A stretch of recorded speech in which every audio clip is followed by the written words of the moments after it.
as well, only a couple, but yeah, if you want to have a go at those, that's wicked. After that, we can use our saws to take down some dead standing, and we'll have a crack at some feather sticks. And then we do a little thing on pot hangers, which I brought some example ones. You can have a go at making your own. And then I thought we'd finish off with a bit of competition, a bit of a race where we put all of that lot into practice. And I'm hoping we should get all of that done before it gets dark. And then once that's done, then time's your own. We're going to move up under Craig Parachute up the top, so tonight we'll probably convene up there if that's all right. Absolutely, yeah. And we'll have a fire up there, so we'll be able to take up firewood, etc. through the course. Keep an eye on this. And you've probably all done them before, but they are an excellent way of learning to use your knife. If you've got a new knife, testing it out. But essentially all the cuts that you use on this one little stick should be all the ones that we use in Bushcraft. So it's a series of notches, rounding off, etc. There's no real set pattern for them. All right, I'll run through a few of the basic ones, but they're just a great little project to do when you're out in the woods. And it was one of Mors's big things that he would get people to do, and as are all the projects today. So we've got this. All ready to move on to the next one? Yep. Well, we're going to go to the other end of the stick, and on this one we're going to put a chisel point. And chisel points are good, particularly when we get onto our pot hangers, but they're also good for things like digging sticks. All right, so if you're out foraging or you're taking roots and things up. So it's one of those cuts that you use quite regularly. Now there's a couple of ways we can do this one. We can just do it in a straightforward cut. So again, retiring and get rid of all this stuff and you're literally giving it away.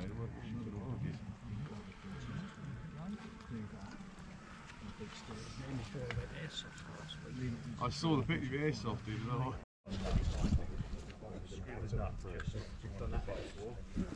it's a bit of blade. And you fill up the recess and screw the other bolt in. It's nice and tight, and you throw them on the ground.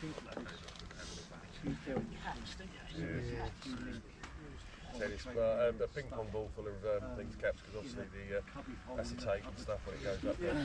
Yeah. I once met a friend of mine that I could just go into a supermarket and a garden centre and make a bomb for a tenner. Sean, and he was like, bollocks. let's make a bomb for a tenner. I have the video. I have the video to prove.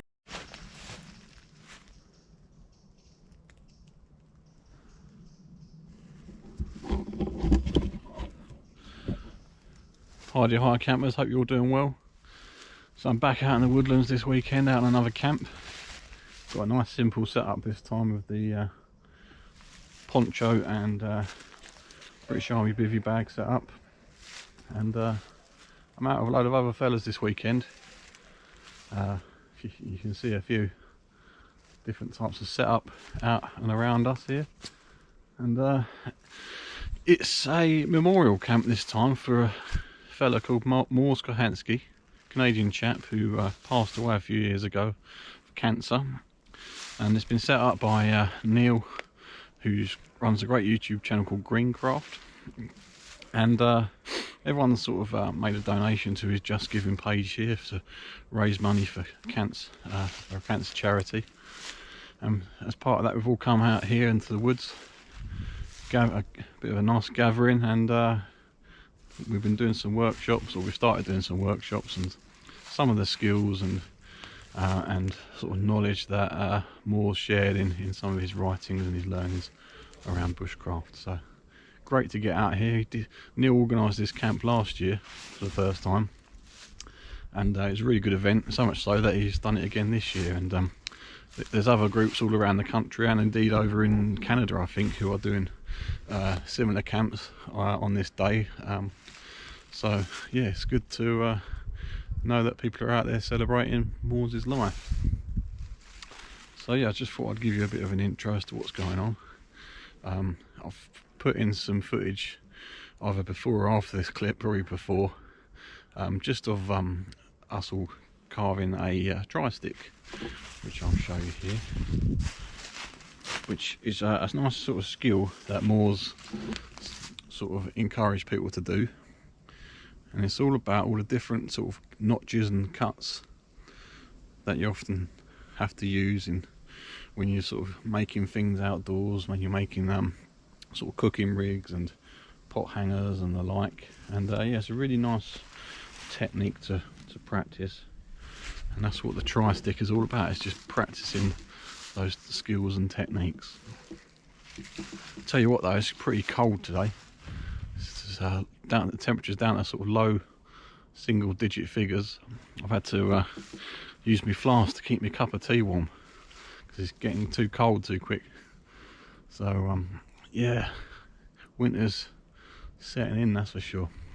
But I'll take you back over to the group camping and into the fire pit area in a minute, and we'll probably be doing some other stuff shortly. I think we're going to be doing feather sticks and pot hangers and a few other sort of skills that I know Mors was known for. So yeah, I shan't waffle on much longer. It's a nice simple camp. I've got me Rab 2 season bag in there, which is good for -1, so that should keep me warm tonight. And the sort of usual setup that you've seen many times before. But yeah, it's good to get out. So I'll bring you back shortly. Bye for now.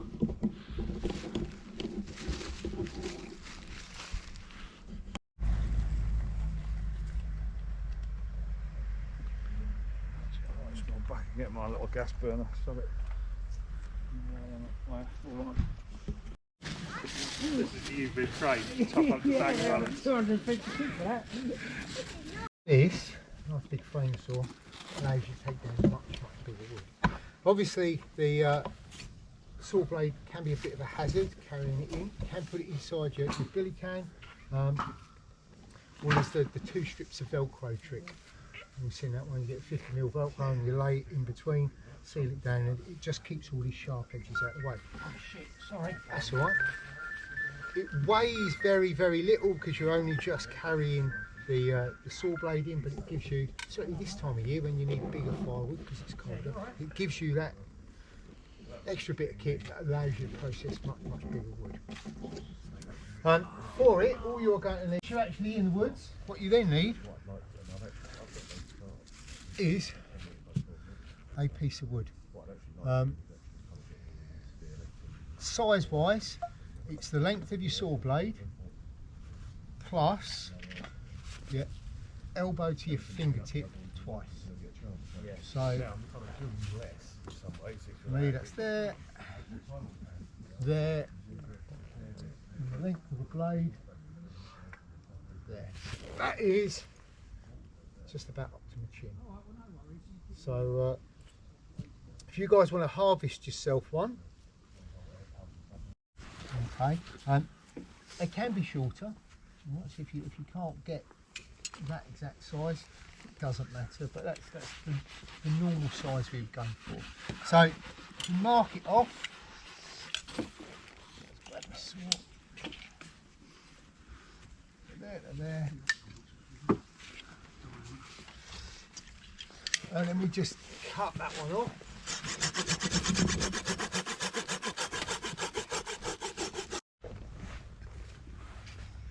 Hang on. Sorry.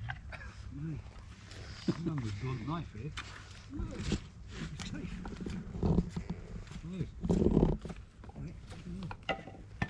Is it fucking getting up on me, Dave? Is it? Sorry.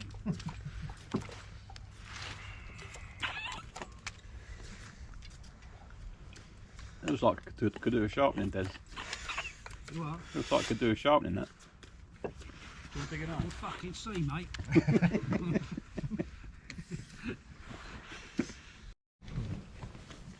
And you're not going down very far. We're just going to tap that in there.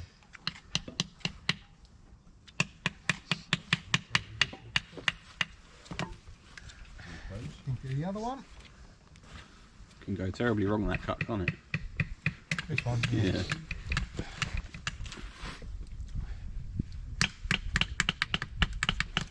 Now nearly done. So we're going to turn our attention to this one. And do you remember the chisel cut we did? You're going to put a chisel cut in each end with a nice flat end to it. But you've got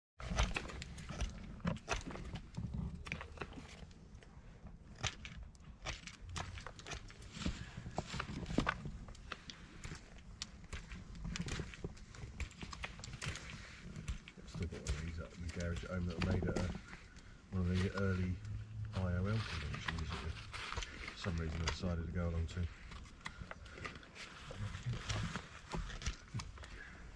I almost went up to the have a little check. Match your notches up against your uprights.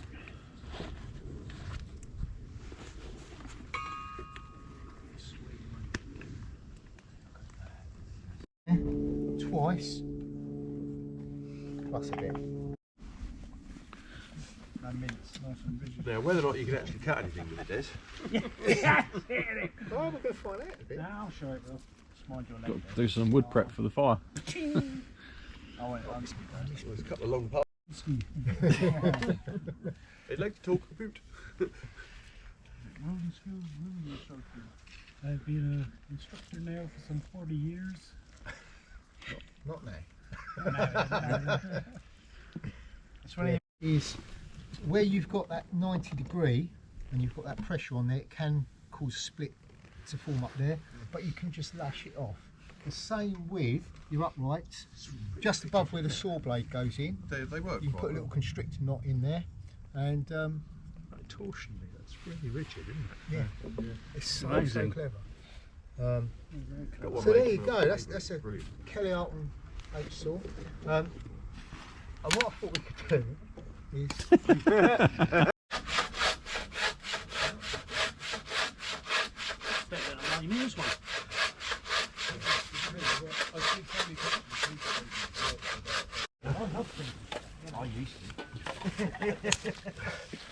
Jenga and TPs, and we're off and running. Another area where I see a lot of people go wrong. Time for dinner. Got a bit of a steak detective beef chilli and some veggie rice. Just gonna chuck it in the Crusader cup and cook it all up.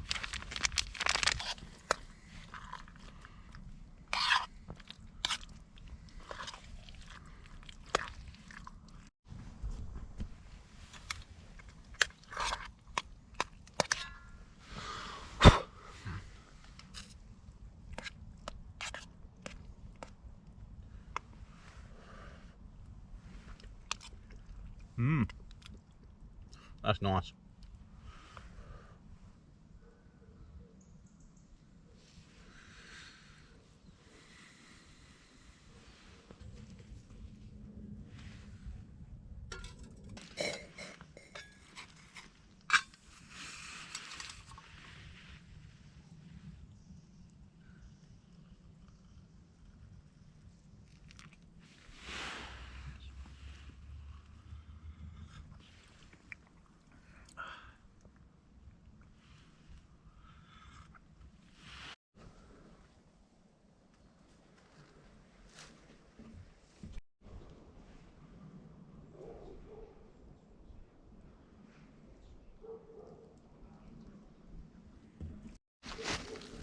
Heidi High Campers, good morning. Well, that was a pleasant night. A few drinks around the fire under the parachute last night. Talking rubbish with the fellas, as you do. And had a nice night's sleep in the bivvy bag. Quite pleasantly warm in there actually last night, although the temperature definitely plummeted. And so yeah, a good night was had. And just been up, had breakfast, had an all-day tin of all-day breakfast this morning, living my best life, and a couple of cups of tea, and I'm all packed up. Left no trace as always, and we've just been chewing the fat with the fellas over there this morning, and yeah, I'll be heading off shortly. But there's Neil's organising a sort of trade blanket in a moment. A few people selling a few bits and bobs, so I'll have a look at that. And then they're doing a sort of a final challenge just practicing a few more skills, but I probably won't be able to hang around for that. We've got to get home and get a few things done.